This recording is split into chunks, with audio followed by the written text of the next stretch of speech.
Hello and welcome back, fellow Tarnished, to another edition of Painting the Models from the Dark Souls universe. We're switching it up a bit today and we're taking a crack at something from Elden Ring. This four-legged behemoth is one of the most iconic looking figures from the game. It is the Walking Mausoleum. Dotted all across the lands between, these stomping Goliaths both look and sound awesome with their menacing bell tolls and crashing feet. So let's dive in and get painting. And engage in jolly cooperation.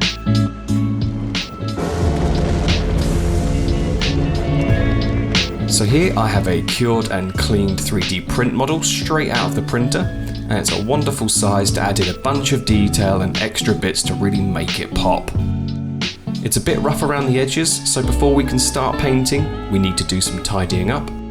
You can see here on the bottom where I've added some drain holes in the model in order to make it hollow, so that it doesn't fall apart in the printer and use up litres and litres of resin. So those will need to be filled in, and we'll also need to sand down some of the rough edges and parts where the model supports have left marks. With some grit level 120 sandpaper, we'll start sanding down the model. I'll also be using this nice sand file to get right up into it. I'll also need to go grab some epoxy putty in order to fill in some of the gaps and holes. So here I'm using Green Stuff World's green putty. This stuff is awesome. It's fast drying and bonds super well. I've definitely left it a while and some putty is dried in the nozzle, so that's not going to work. New plan. I'm going to use a small palette knife and scrape off some of the putty to put it straight onto the model in all the areas where there are holes and little parts where it didn't print 100% perfectly.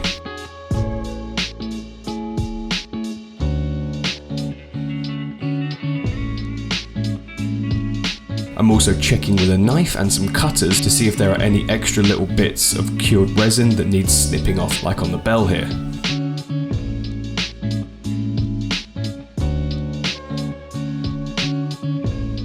The bell's also a little bit wobbly, so I'll just need to glue that in place. With all that done, the model is ready for painting. Seems I've turned one of my lights off as I got up. No worries, I'm sure I'll notice as I sit back down. Nope, I didn't. Looks like we're painting in the dark, guys. So with my one light setup, I'm just going to line up my paints as usual. And we're ready to go. Way too overconfident for a guy who didn't realise the light in front of him's turned off. I'm also missing something. Water. Maybe I'll turn the light on when I get water? Nope. Anyway. Starting off with a base of Mechanicus Standard Grey, we're going to be lightly dry brushing this on pretty much all over the legs and the body as a first coat. And I'm using a large dry brush and using very wide and light strokes to get a nice even application across the model so that we have space to add in all sorts of highlights and shadows.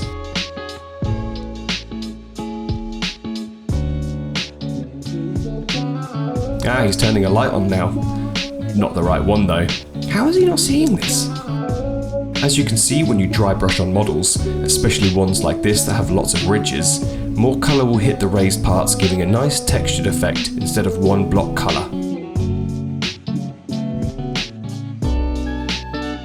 So now we'll be tackling the mausoleum part of the model, and the idea here is to use a build-up of lighter greys from the top down and slowly get darker greys and blacks in as we go further down the model to create a nice light source as if the sun was hitting the top of the mausoleum. And now using even lighter brush strokes than before, I'm applying a dry brush layer of Administratum Grey. Because it's a much lighter grey than Mechanicus Standard Grey, I want to be careful to not overpower the model with brightness, but just to give it a little layer of contrast at the top, so much lighter strokes here are needed.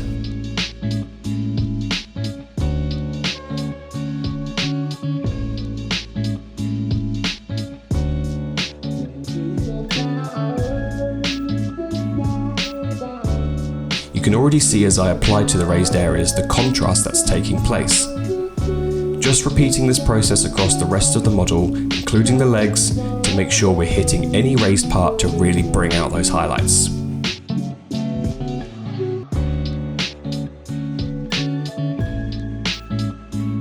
Now we're taking on the upper part of the mausoleum, and keeping in mind we want it lighter, but still creating a gradient from the top down, light to dark, same as before.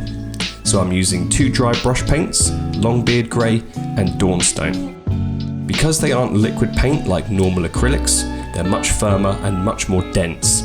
This means I won't have to worry too much about accidentally applying too much paint at the top, as you can't get much of it onto the brush. They're especially handy for adding even brighter highlights to the outermost edges.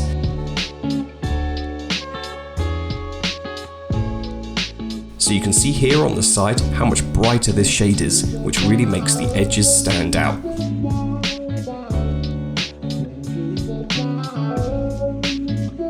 And now having a quick scan of the model to see if we have missed any parts. I think we're good. Now just using some more of the Dawnstone dry brush paint, we'll just go in and add some grey to the little hidden parts tucked away on this lower roof area. With that done, I'm just giving a quick little once over with Dawnstone on any areas that I've missed or I feel need some extra grey.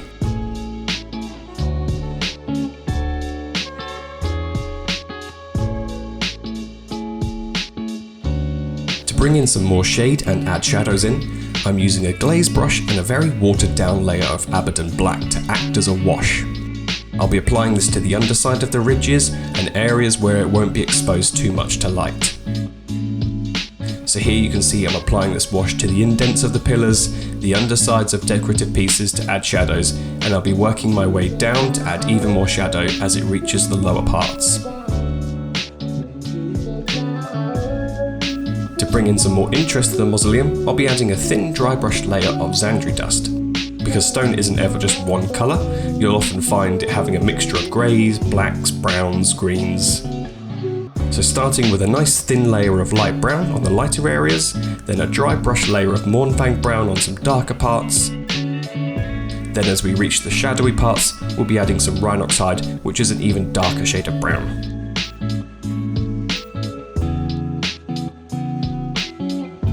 Give him a little twist around to see if we need any more. Oh, and he's noticed the light's off. And like Gwyn himself, he brings the light back into the world. That's better. Now that we can see what we're doing, we'll start painting in the details, starting with the tree.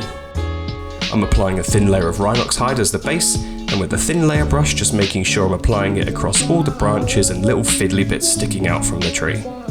I was tempted to use a wet palette and wet blend in some different shades of brown to this, but it's so fiddly I felt like it was just easier to dry brush it in, which still works pretty well.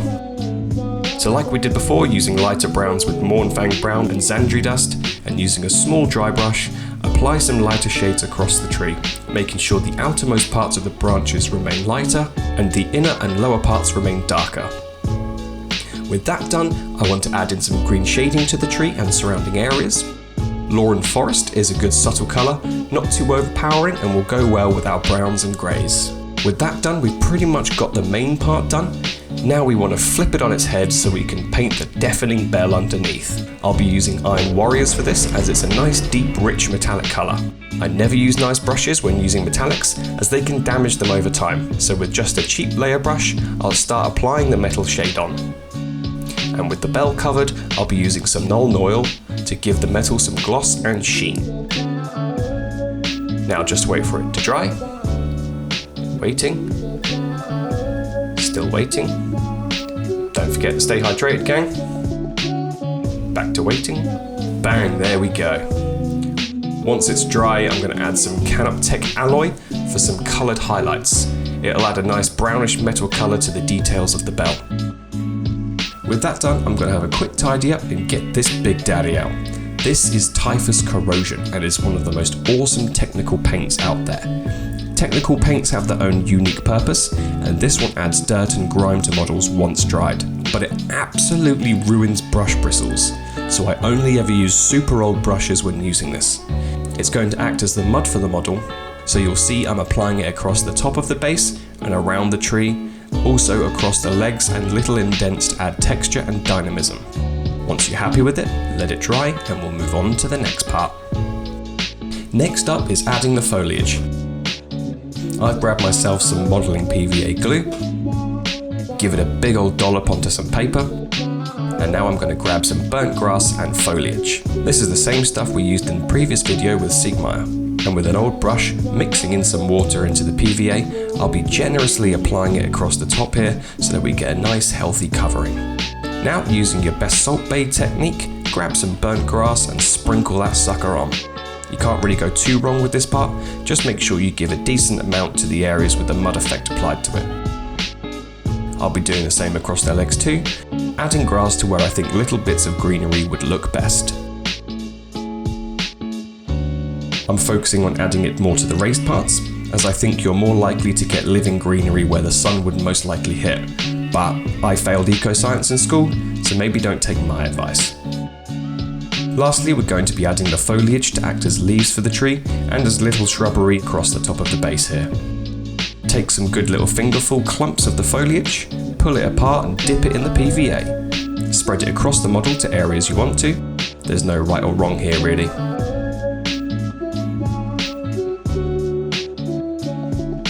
Slowly start building up layers of foliage onto the branches and you'll slowly start to see your dead tree coming to life. Add any extra bits to the legs and you can call it a day there. And there we have it, an enormous walking mausoleum ready to crush any foolish Tarnished who isn't watching their step. Thanks again for tuning in today.